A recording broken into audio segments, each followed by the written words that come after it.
विषय प्रत्येकाच्या खूप जवळचा आहे आणि सध्या इंस्टाग्रामच्या रील, फेसबुक पोस्ट आणि युट्यूब कमेंट यामुळे गुन्हा दाखल होण्याच्या घटना खूप खूप वाढत आहेत. सोशल मीडिया पोस्टमुळे गुन्हा दाखल होऊ शकतो का, तर याचं उत्तर आहे हो. कारण त्याच्याबाबत अनेक घटना माननीय न्यायालयामध्ये चालू आहेत. त्यातील एक किस्सा मी तुम्हाला सांगू इच्छितो. एका व्यक्तीने एका मुलीचे फोटो एडिट करून त्याच्यात अश्लील लज्जा वाटेल असा मजकूर छापून फेक आयडीच्या सहाय्याने त्या मुलीची अश्लील फोटो फेसबुकला पाठवले होते आणि स्टेटसला पण ठेवले होते.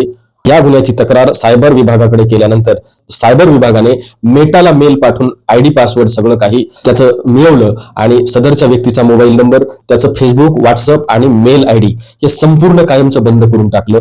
आणि त्याच्यावर ती मुलगी जी आहे ती अल्पवयीन असल्यामुळं पोक्सो सारखा फार मोठा गुन्हा दाखल झाला आणि तो जेलमध्ये त्याला जावं लागलं 1 वर्षासाठी. 1 वर्षापर्यंत त्याला जामीनच मिळाली नाही. सध्या हे प्रकरण न्यायालयात ट्रायल चालू आहे आणि असे एक ना अनेक घटना ज्या आहेत. त्याच्यामुळे सोशल मीडियाचा मिसयूज करून कायदा हातात घेऊ नये असं मला या व्हिडिओमधून सांगायचंय. नमस्कार मित्रांनो, मी ॲडव्होकेट माधव आणि तुम्ही पाहत आहात कायदा व्हिजन. आजच्या काळामध्ये प्रत्येकाच्या हातात मोबाईल आहे. प्रत्येक जण इंस्टाग्राम रील टाकण्याचा प्रयत्न करतोय, फेसबुक पाहतोय, पोस्ट करतो फेसबुकवरती आणि युट्यूबवर कमेंट करतो. एक कमेंट, एक पोस्ट किंवा एक रील तुम्हाला थेट पोलीस स्टेशन पर्यंत घेऊन जाऊ शकते. आज आपण नेमकं हेच समजून घेणार आहोत. सोशल मीडियाच्या पोस्टमुळे कोणते गुन्हे लागू होऊ शकतात, पोलीस कधी कार्यवाही करू शकतात आणि अभिव्यक्ती स्वातंत्र्याची काही मर्यादा आहे का. सोशल मीडिया म्हणजे सार्वजनिक जागा असं अनेक जणांना वाटते. माझं अकाउंट आहे, मी काहीही पोस्ट करू शकतो, पण हे पूर्णपणे चुकीचं आहे. कायद्याच्या दृष्टीने सोशल मीडिया हे सार्वजनिक व्यासपीठ आहे. तुम्ही फेसबुकवर लिहिलेली पोस्ट, इंस्टाग्रामवर टाकलेली रील किंवा युट्यूबवर टाकलेली कमेंट हजारो लोकांपर्यंत पोहोचू शकते. त्याच्यामुळे त्याच्यावर कायद्याची बंधनं सुद्धा लागू होतात. आता कोणत्या पोस्टमुळे गुन्हा दाखल होऊ शकतो या विषयाला आपण स्पर्श करूया.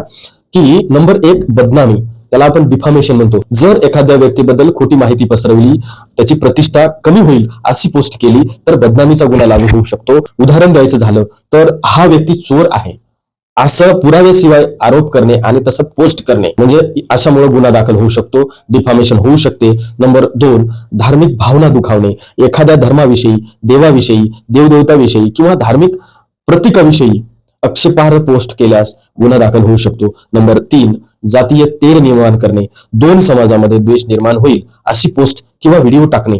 नंबर 4, महिलांबाबत आक्षेपार्ह महिलाचा फोटो वापरणे, मार्फिंग करणे, अपमान होईल अशी कॉमेंट करणं, अश्लील मजकूर टाकणं, फोटो एडिट करून मजकूर टाकणं हे गंभीर स्वरूपाचे सायबर गुन्हे आहेत.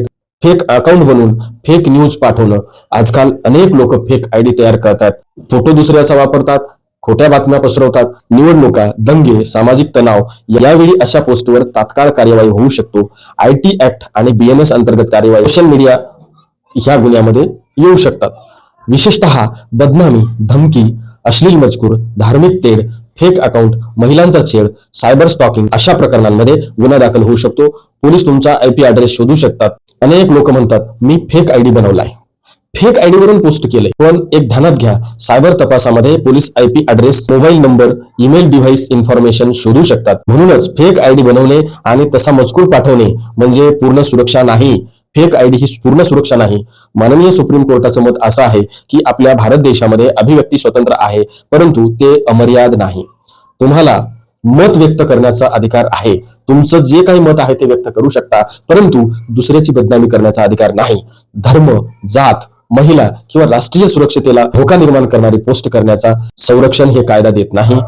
त्याच्यामध्ये कलम 19 फ्रीडम ऑफ स्पीच त्याच्यामध्ये मर्यादा स्पष्टपणे सांगितलेली आहेत. तुम्ही एक वेळ वाचा. सोशल मीडिया वापरणे चुकीचं नाही, पण सोशल मीडिया वापरताना कायद्याची जाणीव असणे आवश्यक आहे. पोस्ट करण्यापूर्वी 100 वेळा विचार करा. चुकीची कमेंट करण्यापूर्वी 1 नाही 10 वेळा विचार करा. कारण एका क्षणाचा राग आणि एका मिनिटाची पोस्ट तुमच्यावर गुन्हा दाखल करू शकतो, जेल होऊ शकते, ट्रायल कोर्टामध्ये चालू शकते आणि अशा परिस्थितीमध्ये तुमचं जीवन उद्ध्वस्त होऊ शकतो. म्हणून लक्षात ठेवा, यापुढे असं कुठलेही कृत्य करू नका. मित्रांनो, मला अजून एक तुम्हाला हात जोडून विनंती करायची आहे की मला दररोज अनेक फोन येतात, मेसेज येतात, कायदेशीर अडचणी घेऊन लोक संपर्क करतात. मनापासून इच्छा असते की मी प्रत्येकाला वेळ द्यावा, प्रत्येकाचं दुःख ऐकावं आणि योग्य कायदेशीर सल्ला देऊन मार्गदर्शन करावं.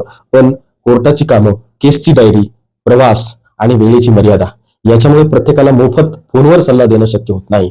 त्याच्यामुळं ज्यांना सविस्तर कायदेशीर सल्ला हवा आहे त्यांनी कृपया स्क्रीनवर दिसत असलेल्या मोबाईल नंबरवर फोन पे करून किंवा गुगल पे करून 500 रुपये कन्सल्टिंग फीस पेमेंट स्क्रीनशॉट व्हॉट्सअपला पाठवून अपॉइंटमेंट निश्चित करावे. त्यानंतर तुम्हाला वेळ देऊन शांतपणे आणि सविस्तर कायदेशीर सल्ला दिला जाईल.